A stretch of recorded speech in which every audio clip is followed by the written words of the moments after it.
What are you required to disclose when you're selling your home?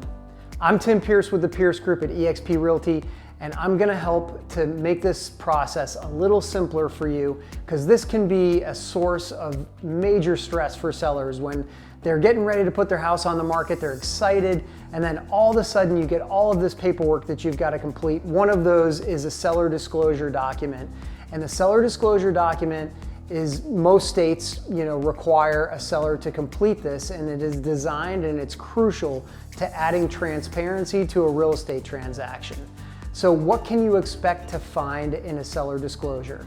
Well, things like structural components. It's going to ask you questions about the roof, about the foundation. It's going to ask you about mechanical components like plumbing and electrical, heating and air conditioning. It's also going to ask you questions about pest infestations and what type of pest control you have at the house, things like that. And then also there's going to be some other information that we'll talk about too, which is, if you live in a homeowners association, you're going to have a homeowners association addendum.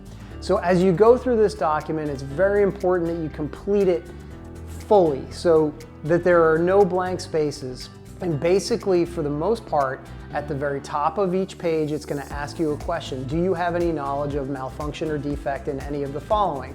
And your answers are going to be yes, no, or no representation.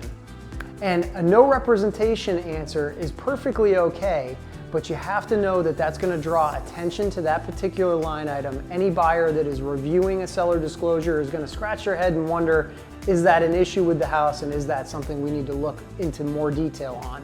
So really important that you complete it. If you can avoid no representation and complete this factually and get the answers that you need, really good and really helpful for a buyer.